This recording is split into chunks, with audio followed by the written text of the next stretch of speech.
हम सुनते आ रहे हैं कि बहुत समय पहले हल्दी घाटी का युद्ध हुआ था और उस युद्ध में अकबर ने महाराणा प्रताप को हरा दिया था। क्या ये वाकई इतना सच है जितना किताबों में लिखा हुआ है? कुछ वर्षों पहले एक नए इतिहास का दावा किया जा रहा था। इसके मुताबिक हल्दी घाटी के युद्ध में दरअसल महाराणा प्रताप की विजय हुई थी। राजस्थान के कुछ राजपूत संगठन ने वहां के मुख्यमंत्री को पत्र भी लिखा था और ये मांग भी करी थी कि भारतीय पुरातात्विक विभाग के अधीन आने वाली राजस्थान की साइट रक्त तलाई को वहां की कुछ पंक्तियां हैं। उन पंक्तियों में यह लिखा है कि हल्दी घाटी में अकबर ने महाराणा प्रताप को हराया था। दरअसल रक्त तलाई हल्दी घाटी से 4 किलोमीटर दूर स्थित है। वो एक ऐतिहासिक जगह है।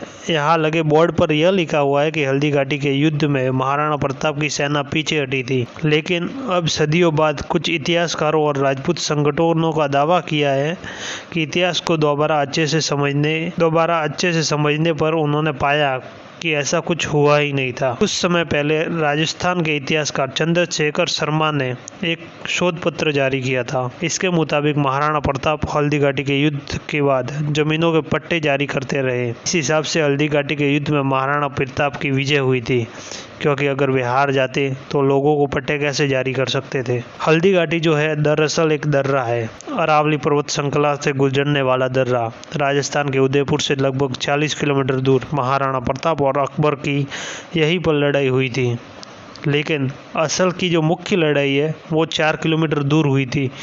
उस स्थान का नाम रक्त तलाई है, इसलिए रक्त तलाई काफ़ी ऐतिहासिक महत्व रखती है। हल्दी घाटी का परिणाम। हल्दी घाटी में जीत के बाद मुगल सेना ने गोगुंदा किले पर कब्जा कर लिया था।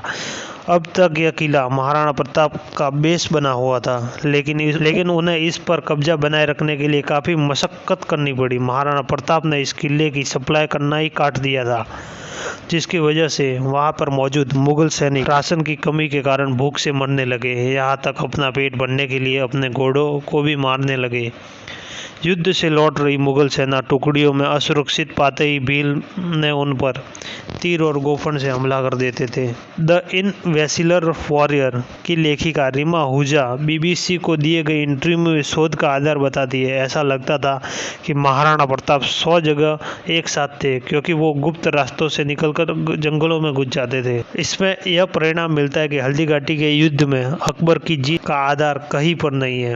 राणा प्रताप युद्ध क्षेत्र से चले गए थे, लेकिन असल में राणा गए नहीं थे, उन्हें भेजा गया था ताकि राजा सुरक्षित रह सके। जब आप इस युद्ध के मोड़ में आगे चलेंगे तो पाएंगे युद्ध खत्म हुआ ही नहीं, बल्कि राणा ने इसके बाद गुरिल्ला युद्ध शुरू किया था और तमाम क्षेत्र वापस हासिल किए थे।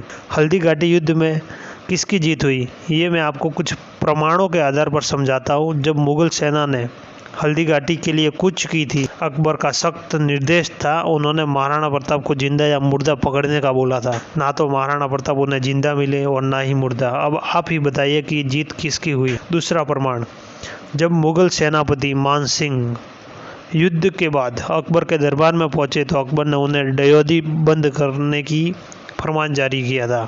डयोदी बंद करना माने तो अब उस व्यक्ति का राज दरबार में आना सख्त मना हो गया था। अगर मान सिंह हल्दी घाटी से जीत कर पहुँचते तो उन्हें इनाम दिया जाता। फिर डयोडी क्यों बंद हुई? अब इस आधार आप ही बताइए कि किसकी जीत हुई थी हल्दी घाटी में। मुझे तो पता है, मैं मानता हूँ महाराणा प्रताप, और लोग भी मानते हैं महाराणा प्रताप की विजय हुई थी।